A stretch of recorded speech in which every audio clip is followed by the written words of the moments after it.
Chapter. तो आज हम स्टार्ट करने वाले हैं 11th क्लास का 5th chapter that is states of matter. तो सबसे पहले हम ये देखते हैं कि मैटर होता क्या है। मैटर इज एनी ऑब्जेक्ट और substance which have their own mass and occupied space. Like इस मार्कर की हम बात कर रहे हैं, तो इसके पास इसका कुछ ना कुछ डेफिनेट मास है एंड इसने ये जो स्पेस है वो ऑक्यूपाइड किया है, तो इसको हम कहेंगे मैटर। और मैटर कोई भी सब्सटेंस हो सकता है, like book, pen, pencil, anything. Alright, तो अब हम स्टेट्स की बात करते हैं। मैटर की यहाँ पे 3 स्टेट्स होती हैं। First is solid state, second is liquid state and third is gaseous state. Alright, तो सबसे पहले हम स्टडी करते हैं सॉलिड स्टेट। तो सॉलिड स्टेट होती क्या है, इसमें कोई भी मैटर हमारे पास प्रेजेंट है तो उसका जो डेफिनेट साइज होगा, डेफिनेट साइज, एंड उसकी जो शेप होगी उस मैटर की वो भी डेफिनेट होगी, डेफिनेट शेप, या फिर ऐसा भी कह सकते हैं definite volume. Alright, and definite उसका मास होगा।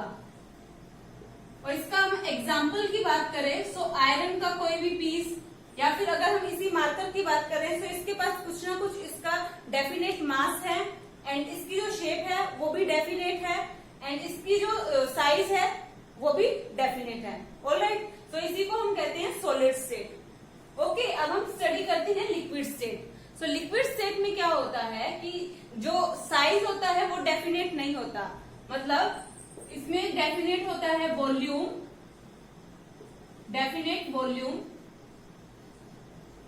डेफिनेट मास,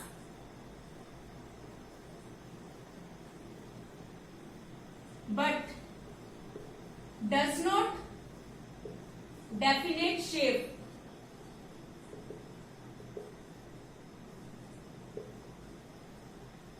लाइक अगर हम यहाँ पे लिक्विड स्टेट की बात कर रहे हैं तो यहाँ पे शेप जो है वो डेफिनेट नहीं होगी। लाइक हम यहाँ पे बात कर रहे हैं वाटर की, तो अगर हमने वाटर लिया है किसी ग्लास के अंदर तो जो वाटर है वो यहाँ पे जो शेप है एक्वायर कर लेगा ग्लास की। अगर हम यहाँ पे बात करें इस वाटर को हम ट्रांसफर कर दे किसी बीकर के अंदर तो ये जो वाटर होगा वो शेप एक्वायर कर लेगा बीकर की। सो इसी तरीके से यहाँ पे जो शेप है वो डेफिनेट नहीं होती लिक्विड स्टेट के अंदर, लेकिन यहाँ पे जो मास है, लाइक अगर हमने 100 ml वाटर लिया है तो वो 100 ml ही रहेगा, मतलब यहाँ पे जो मास है वो चेंज नहीं हो रहा और यहाँ पे जो वॉल्यूम है वाटर का वो भी चेंज नहीं हो रहा। सो इसके यहाँ पे एग्जांपल्स होंगे लाइक वाटर, ऑयल, मिल्क।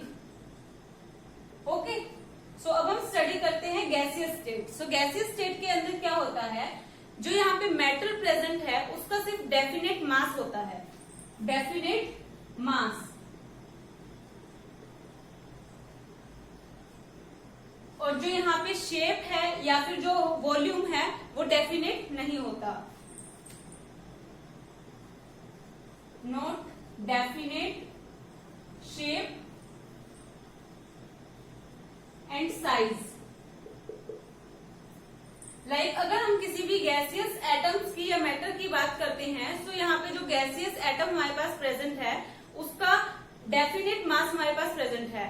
तो जिस भी कंटेनर के अंदर हम उस गैस को रखेंगे तो वो पूरा उस कंटेनर के अंदर, लाइक हमारे पास कोई कंटेनर है और इस कंटेनर के अंदर गैसियस एटम या गैसियस मैटर प्रेजेंट है, तो वो ये जो हमारे पास कंटेनर प्रेजेंट है इसका पूरा का पूरा स्पेस ऑक्यूपाई कर लेंगे। ऑलराइट, और इसकी कोई डेफिनेट शेप भी नहीं है। तो इसका एग्जांपल होगा like air, oxygen and carbon monoxide या कार्बन डाइऑक्साइड। ऑलराइट, सो ये थी स्टेट्स ऑफ मैटर। यहाँ पे 2 स्टेट्स और भी होती हैं, लेकिन मेनली हम इन 3 स्टेट्स को ही पढ़ते हैं। सो 2 और स्टेट्स है उनको भी हम स्टडी कर लेते हैं। सो 4th स्टेट है that is plasma state and 5th is super cooled solid state. Okay, so 4th state is plasma state. ये वो स्टेट है जिसमें हमारे पास जो मैटर प्रेजेंट है वो सुपर एक्साइटेड हीटेड स्टेट में चला जाता है। लाइक जो interiors of moons and stars के पास जो बहुत सारी जहाँ पे extreme highly heated energy present होती है, तो उस स्टेट को हम कहते हैं प्लाज्मा स्टेट। ऑलराइट, अब हम स्टडी करते हैं 5th state that is super cooled solid. So super cooled solid वो स्टेट होती है जिसमें एटम्स जो है, लाइक यहाँ पे हमारे पास बहुत सारे एटम्स प्रेजेंट हैं। सो ये एटम्स जो है अपनी आइडेंटिटी जो है वो लूज कर देते हैं और ये बनाते हैं एक single super solid, single super atom बोल सकते हैं। तो इसी को हम बोलते हैं super cooled solid state. Alright, so ये हमने स्टेट्स ऑफ मैटर स्टडी कर लिया। अब इसके हम फैक्टर्स पढ़ते हैं कि इसके क्या क्या फैक्टर्स हैं जो इसको अफेक्ट करते हैं। So factor governing states of matter. So यहाँ पे जो हमारे पास मैटर्स प्रेजेंट है ये जो है डिपेंड है upon the intermolecular forces and combination of thermal energy. So यहाँ पे सबसे पहले हम स्टडी करते हैं intermolecular forces. So intermolecular forces होते क्या हैं? इंटरमोलिकुलर फोर्सेस या तो अट्रैक्टिव फोर्स होते हैं, अट्रैक्टिव या फिर रिपल्सिव फोर्स होते हैं और ये प्रेजेंट होते हैं बिटवीन टू एटम्स या between any two contributing particles. Alright, so ये कोई भी स्मॉल अमाउंट ऑफ फोर्सेस होते हैं जो कि प्रेजेंट होते हैं बिटवीन दिस एटम्स। एंड यहाँ पे ये जो फोर्सेस प्रेजेंट होते हैं ये बहुत ही वीक होते हैं, वीक, और ये अफेक्ट करते हैं physical and chemical properties of any substance. Alright, so ये जो फोर्सेस है intermolecular forces that is firstly given by Dutch scientist, DUTCH, Dutch scientist named Johannes Van der Waals. So इसी वजह से हम इसको वंडरवाल फोर्सेस भी कहते हैं। ऑलराइट, सो अभी हम स्टडी करने वाले हैं वंडरवाल फोर्सेस को। सो सबसे पहला जो फोर्स है दैट इज डिस्पर्शन फोर्स और लंदन फोर्स। ओके,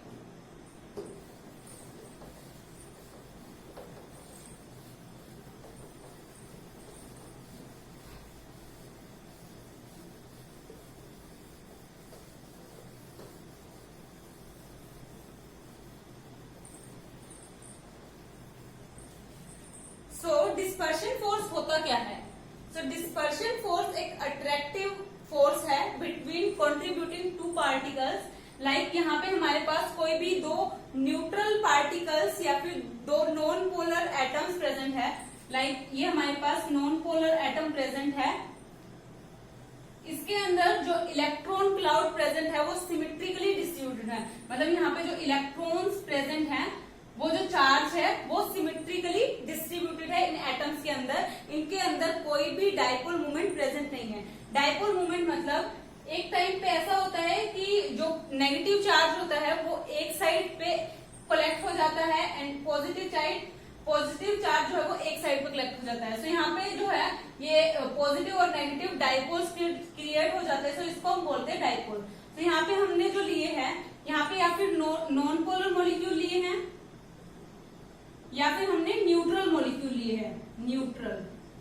ऑलराइट, सो इसमें हमारे पास दोनों जो एटम्स प्रेजेंट है वो न्यूट्रल हैं या फिर नॉन पोलर प्रेजेंट है जिसके अंदर इलेक्ट्रॉन क्लाउड सिमेट्रिकली डिस्ट्रीब्यूटेड है।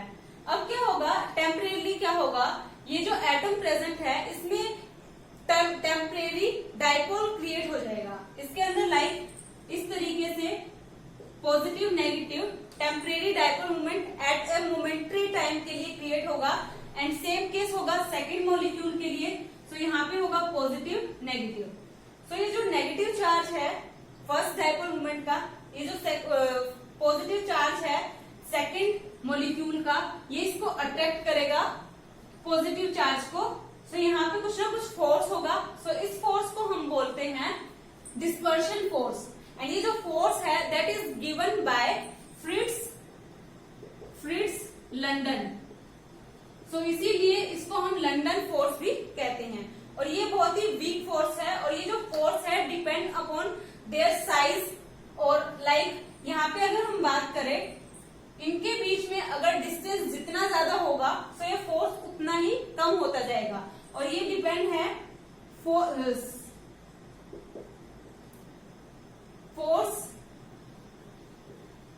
Like force is directly proportional to 1/r⁶. So r is the distance between these two dipole moments and these two particles alright. So यहाँ पे जितनी ज्यादा आर की value होगी, मतलब यहाँ पे जितना ज्यादा डिस्टेंस होगा ये वाली वैल्यू ज्यादा होगी, ये वाली वैल्यू ज्यादा होगी। सो यहाँ पे जो वैल्यू आएगी ये अपॉन में है, तो ये वाली वैल्यू हमारी कम हो जाएगी, मतलब यहाँ पे फोर्स जो है वो कम हो जाएगा। ऑलराइट। सो यहाँ पे जितनी ज्यादा आर की वैल्यू कम होगी उतना ज्यादा हमारे पास अट्रैक्टिव फोर्स होगा। ऑलराइट। सेकेंडली ये डिपेंड होते हैं नंबर ऑफ इलेक्ट्रॉन्स के ऊपर, नंबर ऑफ इलेक्ट्रॉन्स, मतलब यहाँ पे जितने ज्यादा नंबर ऑफ इलेक्ट्रॉन्स हमारे पास प्रेजेंट होंगे तो उतना ही ज्यादा ये जो एटम है वो डिस्टॉर्टेड होगा, उतना ही ज्यादा यहाँ पे डाइपोल्स क्रिएट होंगे, डाइपोल्स क्रिएट होंगे तो फोर्सेस भी यहाँ पे ज्यादा होगा। ऑलराइट। सो यहाँ पे अगर मोर इलेक्ट्रॉन सो यहाँ पे more force. Alright. And third factor is polarisability.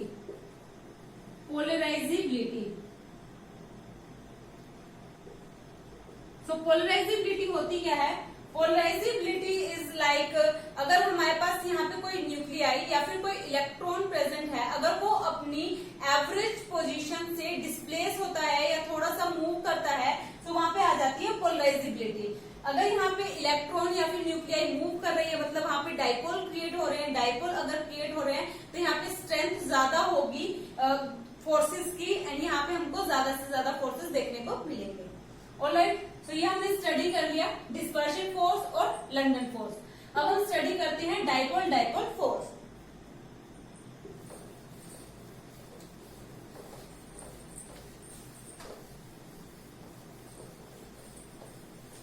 So dipole force के अंदर क्या होगा, हमारे पास यहाँ पे दो डाइपोल मॉलिक्यूल्स प्रेजेंट होंगे, लाइक वो मॉलिक्यूल्स जिनके अंदर परमानेंट डाइपोल मोमेंट प्रेजेंट है।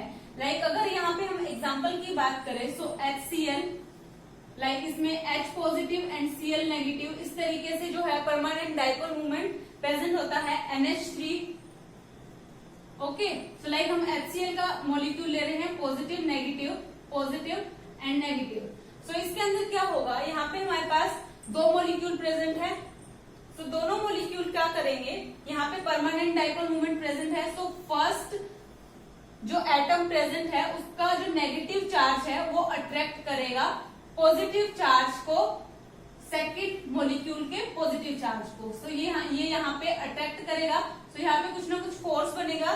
सो इसको हम कहेंगे डाइपोल फोर्स, डाइपोल फोर्स। और वाइस वर्सा भी कह सकते हैं, लाइक ये जो सेकंड मॉलिक्यूल जो है, सेकंड मॉलिक्यूल का जो नेगेटिव चार्ज है वो अट्रैक्ट कर रहा है थर्ड मॉलिक्यूल के पॉजिटिव चार्ज को। सो इसको हम कहेंगे डाइपोल फोर्स। सो यहाँ पे ये जो है परमानेंट डाइपोल मोमेंट हमारे पास प्रेजेंट है, और ये जो डाइपोल फोर्स यहाँ पे हमको मिला है ये ज्यादा स्ट्रोंगर होता है then this London force. So dipole force is stronger than London force, and ये जो फोर्स है that is given by Kisome in 1912। सो इसको हम किसोम फोर्स या फिर ओरिएंटेशन फोर्स भी कहते हैं। और ये जो डाइपोल फोर्स है ये भी डिपेंड होता है डिस्टेंस बिटवीन दीज मॉलिक्यूल्स या फिर these two dipole moments. Like अगर हम यहाँ पे बात करें, अगर यहाँ पे जो डिस्टेंस है अगर ये इंक्रीज हो जाए, अगर ये जो डिस्टेंस है वो इंक्रीज हो जाए तो ये फोर्स की जो वैल्यू है यहाँ पे कम होगी। लाइक ऐसे की जो फोर्स है यहाँ पे इनवर्सली प्रोपोर्शनल है 1/r⁶। ऑलराइट। तो ये हो गया हमारा डाइपोल फोर्स। अब हम स्टडी करते हैं यहाँ पे dipole induced dipole force. So dipole induced dipole force के अंदर क्या होगा, यहाँ पे हमारे पास एक डाइपोल प्रेजेंट है, एंड यहाँ पे एक हमारे पास न्यूट्रल मॉलिक्यूल प्रेजेंट है। लाइक ये हमारे पास परमानेंट डाइपोल मोमेंट प्रेजेंट है, एंड यहाँ पे हमारे पास प्रेजेंट है एक न्यूट्रल मॉलिक्यूल। सो इस न्यूट्रल मॉलिक्यूल के ऊपर कोई भी चार्ज प्रेजेंट नहीं है फर्स्ट ऑफ ऑल। देन क्या होगा, जब ये वाला डाइपोल मोमेंट ये जो डाइपोल प्रेजेंट हुआ है ये मॉलिक्यूल इसके इंटरेक्शन में आएगा, लाइक ये पास पास आ गए, सो इसकी वजह से इसमें जो है डाइपोल्स क्रिएट हो जाएंगे, लाइक यहाँ पे partial positive and partial negative charge जो है वो प्रोड्यूस हो जाएंगे, क्योंकि ये इसके इंटरेक्शन में आ गया इसकी वजह से। तो ये जो डाइपोल है इसने इसके अंदर इंड्यूस किया है डाइपोल मूवमेंट को, इसीलिए इसको हम बोल रहे हैं डाइपोल। ये डाइपोल प्रेजेंट है, इसने इंड्यूस किया डाइपोल को, सो डाइपोल इंड्यूस डाइपोल फोर्सेस। तो अब इसमें जो फोर्स प्रेजेंट होगा इसको हम बोलेंगे डाइपोल इंड्यूस्ड डाइपोल फोर्स। और ये जो फोर्स होते हैं ये वीक अट्रैक्टिव फोर्स ही होते हैं। लाइक अगर हम यहाँ पे बात करें कि इसके जो फैक्टर्स हैं, लाइक ये भी साइज के ऊपर, जो यहाँ पे डिस्टेंस प्रेजेंट है इन एटम्स के बीच में उसके ऊपर डिपेंड होता है। Force is inversely proportional to 1/r⁶। Like यहाँ पे अगर डिस्टेंस इंक्रीज होगा, तो यहाँ पे अगर डिस्टेंस इंक्रीज हो रहा है तो यहाँ पे जो फोर्स है उसकी वैल्यू कम हो रही है। एंड सेकेंड फैक्टर इलेक्ट्रॉन्स, अगर यहाँ पे ज्यादा इलेक्ट्रॉन्स प्रेजेंट होंगे, मोर इलेक्ट्रॉन्स यहाँ पे प्रेजेंट है, तो यहाँ पे डिस्टॉर्शन ज्यादा होगा, उसी तरीके से यहाँ पे फोर्स भी ज्यादा होगा, क्योंकि यहाँ पे डाइपोल जो है वो ज्यादा क्रिएट होंगे। Okay, third factor is polarisability. So polarisability like same, अगर जितनी ज्यादा पोलराइजेबिलिटी होगी उतनी ज्यादा स्ट्रेंथ होगी फोर्स की। सो जितनी ज्यादा स्ट्रेंथ होगी उतना ज्यादा हमारा जो फोर्स है हमको ज्यादा मिलेगा, या फिर जो फोर्स है वो यहाँ पे स्ट्रॉन्ग होगा, उसकी स्ट्रेंथ ज्यादा होगी। ऑलराइट, सो ये हमने स्टडी किया डाइपोल इंड्यूस डाइपोल फोर्स। अब हम स्टडी करते हैं आयन डाइपोल इंटरेक्शन। सो आयन डाइपोल इंटरेक्शन के अंदर क्या है, हमारे पास यहाँ पे एक आयन प्रेजेंट है एंड देन यहाँ पे हमारे पास डाइपोल प्रेजेंट होगा। लाइक हमारे पास यहाँ पे प्रेजेंट है एक आयन, आयन पॉजिटिव भी हो सकता है, लाइक हमारे पास कैटायन भी हो सकता है एंड एनायन भी हो सकता है। सो क्या होगा, यहाँ पे जो ये कैटायन प्रेजेंट है, तो यहाँ पे हमारे पास जो डाइपोल होगा, यहाँ पे परमानेंट डाइपोल मूवमेंट होगा, तो यहाँ पे negative and positive charge present होगा। तो ये जो कैटायन अगर हमारे पास प्रेजेंट है, तो ये अट्रैक्ट करेगा ये जो नेगेटिव चार्ज प्रेजेंट है डाइपोल मूवमेंट के अंदर। तो यहाँ पे जो वीक अट्रैक्टिव फोर्स होगा इसको हम कहेंगे आयन डाइपोल इंटरेक्शन या फिर आयन डाइपोल फोर्सेस। लाइक इसी तरह केस होगा हमारा यहाँ पे नेगेटिव, मतलब कैटायन के लिए, एनायन के लिए। लाइक यहाँ पे भी हमारे पास परमानेंट डाइपोल मूवमेंट प्रेजेंट होगा, यहाँ पे पॉजिटिव, यहाँ पे नेगेटिव चार्ज। तो ये जो नेगेटिव चार्ज है, इस पॉजिटिव चार्ज को यहाँ पे कुछ ना कुछ फोर्स होगा इन दोनों एटम्स के बीच में।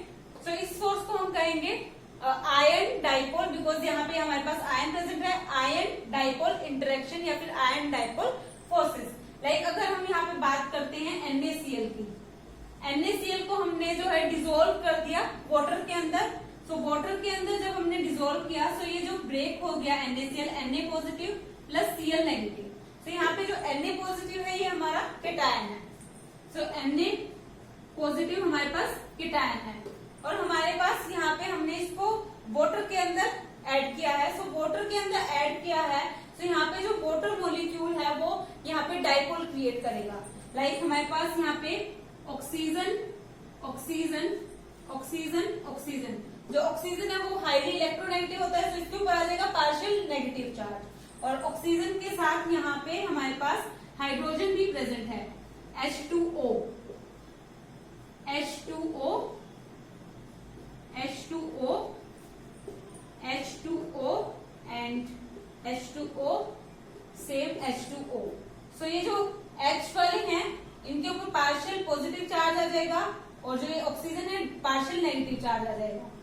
ऑलराइट, सो इसी तरीके से सेम सारे हाइड्रोजन के ऊपर partial positive charge, partial positive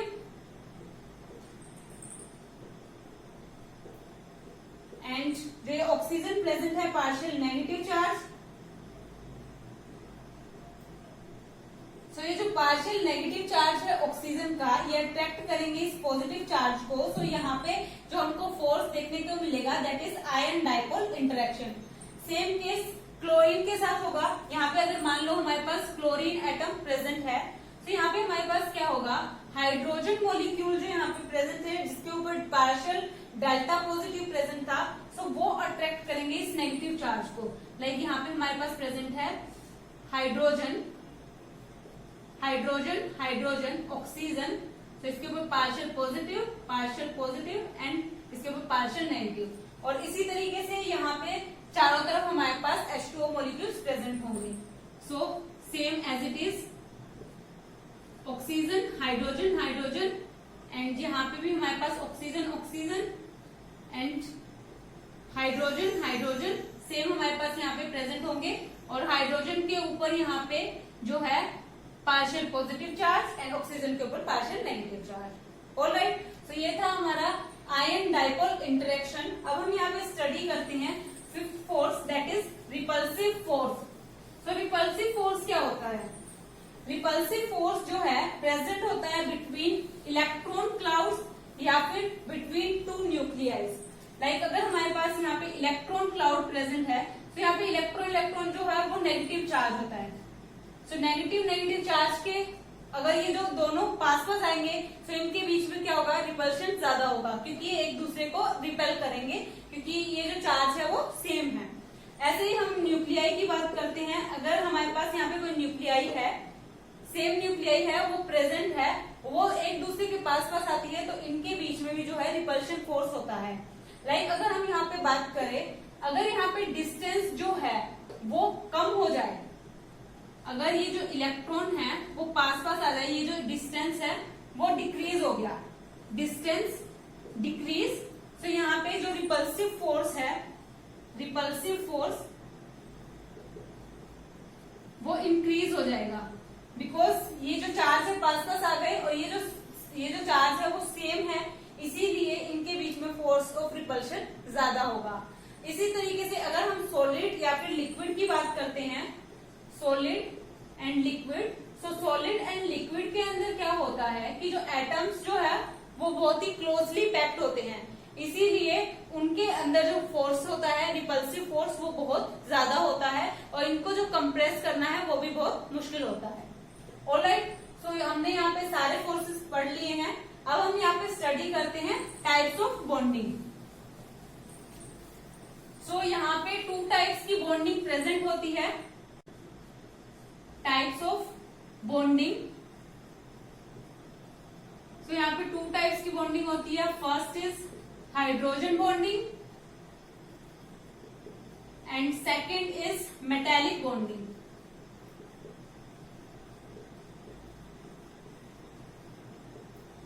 तो सबसे पहले हम स्टडी करते हैं हाइड्रोजन बॉन्डिंग को। सो हाइड्रोजन बॉन्डिंग होती क्या है? जो हाइड्रोजन बॉन्डिंग है ये प्रेजेंट होती है बिटवीन टू एटम्स। लाइक एक जो हमारे पास एटम प्रेजेंट होता है वो हाईली इलेक्ट्रोनेगेटिव होना चाहिए एंड एक जो है वो हाईली इलेक्ट्रोपॉजिटिव होना चाहिए। लाइक हम यहाँ पे बात कर रहे हैं हाइड्रोजन फ्लोरीन की। सो इसके अंदर जो हाइड्रोजन है वो इलेक्ट्रोपॉजिटिव है और ये जो फ्लोरीन है वो हाईली इलेक्ट्रोनेगेटिव है। तो यहाँ पे जो फ्लोरीन है उसके ऊपर पार्शियल नेगेटिव चार्ज आ जाएगा एंड जो H है हाइड्रोजन है उसके ऊपर पार्शियल पॉजिटिव चार्ज आ जाएगा।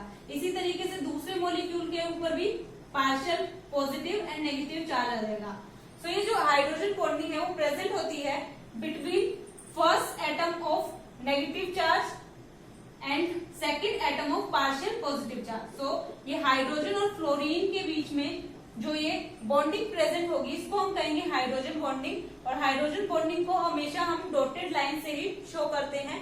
और जो यहाँ पे हाइड्रोजन बॉन्डिंग प्रेजेंट है ये प्रेजेंट होंगी इलेक्ट्रोनेगेटिव एटम और हाइड्रोजन के बीच में और वाइस वर्सा। यहाँ पे हमारे पास और मॉलिक्यूल्स भी प्रेजेंट हो सकते हैं like H delta positive, fluorine delta negative. तो यहाँ पे जो ये बॉन्डिंग होगी इसको हम कहेंगे हाइड्रोजन बॉन्डिंग। सो ये हाइड्रोजन बॉन्डिंग का कॉज क्या है, ये हाइड्रोजन बॉन्डिंग होती क्यों है? बिकॉज अगर हम इसको जनरल देखें HX, सो X यहाँ पे हमारे पास कोई भी हेलोजन प्रेजेंट है और ये हाईली इलेक्ट्रोनेगेटिव है। हाईली इलेक्ट्रोनेगेटिव होने की वजह से ये क्या करेगा, जो इलेक्ट्रॉन्स है अपनी तरफ अट्रैक्ट करेगा, मतलब हाइड्रोजन की तरफ से ये अपनी तरफ इलेक्ट्रॉन्स को खींच लेगा। अगर इलेक्ट्रॉन्स को खींचेगा तो इसके ऊपर पार्शियल नेगेटिव चार्ज आ जाएगा, और जो हाइड्रोजन है उसके ऊपर पार्शियल पॉजिटिव चार्ज आ जाएगा। इसी तरीके से इस मॉलिक्यूल में भी होगा, ठीक है।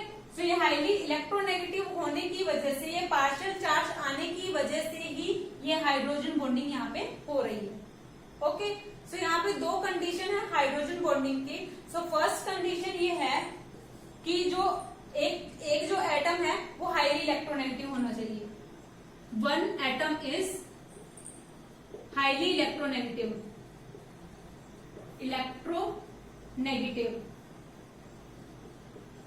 एंड सेकेंड जो है दैट इज, जो हमारे पास इलेक्ट्रोनेगेटिव एटम प्रेजेंट है उसका जो साइज है वो स्मॉल होना चाहिए। Small size of electronegative atom.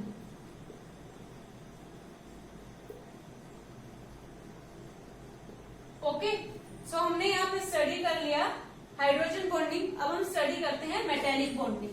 So metallic bonding क्या होती है? ये पिक्युलर टाइप की बॉन्डिंग होती है। सेकेंड, सो ये जो बॉन्डिंग होती है पिक्युलर टाइप की बॉन्डिंग होती है। लाइक हमारे पास यहाँ पे कोई एक मेटल क्रिस्टल प्रेजेंट है और उसके अंदर हमारे पास लाइक दो मेटल्स प्रेजेंट है। कोई भी फर्स्ट ये एटम हमारे पास मेटल है Na पॉजिटिव, ठीक है। सोडियम मेटल हमारे पास प्रेजेंट है। तो यहाँ पे इनके मेटल्स के बीच में जो बॉन्डिंग प्रेजेंट होगी, इसको जो होल्ड टुगेदर मतलब एक साथ जो बांध के रखेगा, उस बॉन्डिंग को हम बोलते हैं मेटेलिक बॉन्डिंग। और जो मेटेलिक बॉन्डिंग का जो नेचर है उसको डिफाइन करने के लिए यहाँ पे अलग अलग मॉडल्स दिए गए हैं। तो यहाँ पे हम दो मॉडल्स को स्टडी करते हैं। तो सबसे पहले यहाँ पे जो मॉडल प्रेजेंट है that is sea electron model. So इस इलेक्ट्रॉन मॉडल के अंदर क्या होगा, यहाँ पे हमारे पास बहुत सारे पॉजिटिव चार्ज, मतलब हमारे पास यहाँ पे मेटल्स के पॉजिटिव चार्ज प्रेजेंट है। इलेक्ट्रॉन एंड इसको हमने डिप कर दिया है सी ऑफ इलेक्ट्रॉन में। सो ये जो है डीलोकलाइज्ड इलेक्ट्रॉन प्रेजेंट है, डीलोकलाइज्ड इलेक्ट्रॉन, एंड यहाँ पे जो है ये मेटल प्रेजेंट है।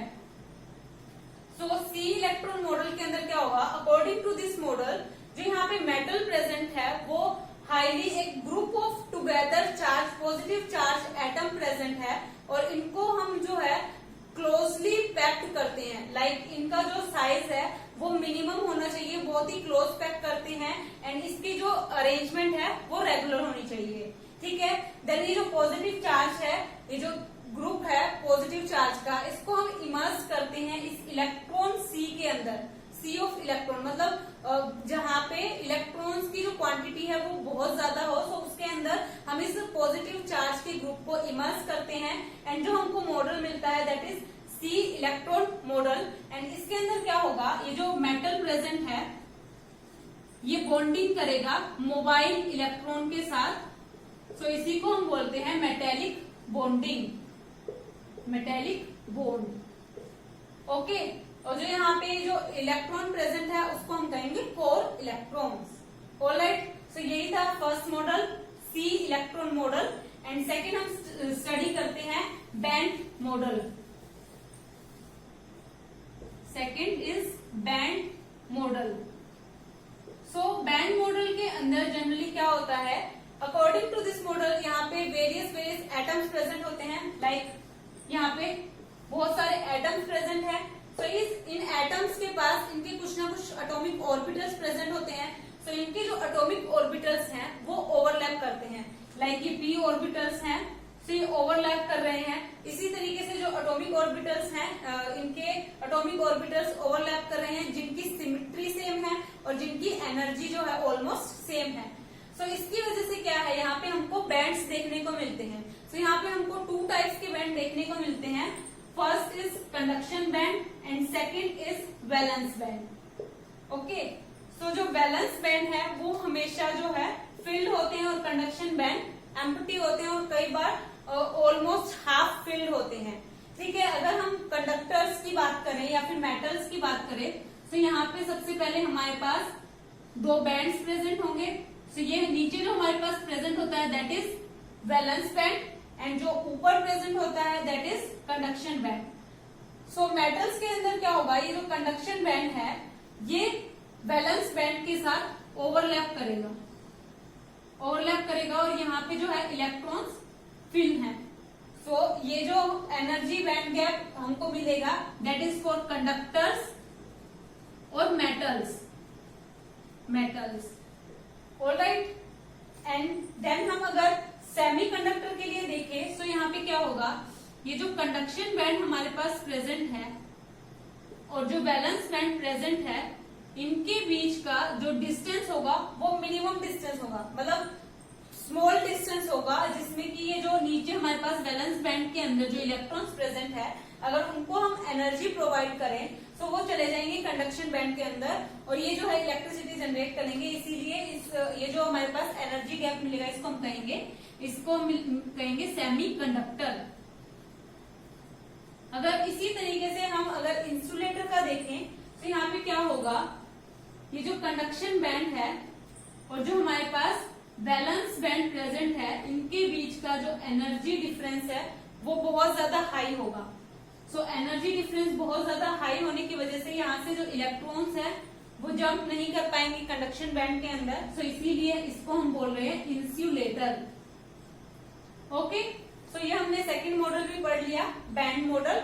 एंड ये जो बीच में जो एनर्जी गैप होता है इसको हम बोलते हैं band energy gap, energy band gap. And अब हम स्टडी करते हैं थर्मल एनर्जी। थर्मल एनर्जी किसे कहते हैं?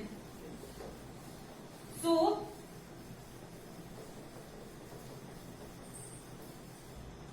थर्मल एनर्जी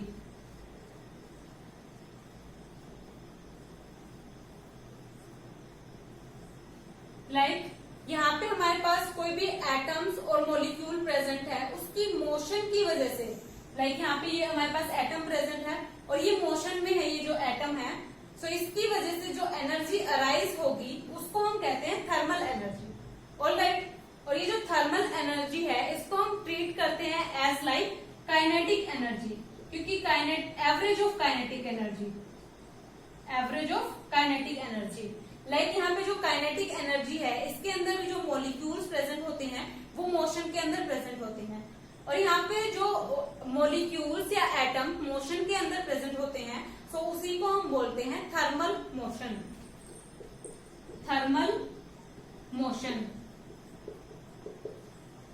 ऑलराइट, और ये जो थर्मल एनर्जी है वो डिपेंड होती है अपॉन केल्विन स्केल या फिर temperature, Kelvin scale and temperature. Okay, so यही थी थर्मल एनर्जी की अगर यहाँ पे कोई एटम प्रेजेंट है और वो मोशन में है सो इसकी वजह से जो एनर्जी अराइज हो रही है उसको हम कहेंगे थर्मल एनर्जी। ओके, सो ये था first part states of matter का। होप आपको समझ आया होगा। अगर कोई भी डाउट प्रेजेंट है तो आप कमेंट बॉक्स में कमेंट कर सकते हैं। एंड इस वीडियो को लाइक कर दीजिए, अपने फ्रेंड्स के साथ शेयर कर दीजिए एंड मेरे चैनल को सब्सक्राइब कर दीजिए। Thank you so much for watching this video.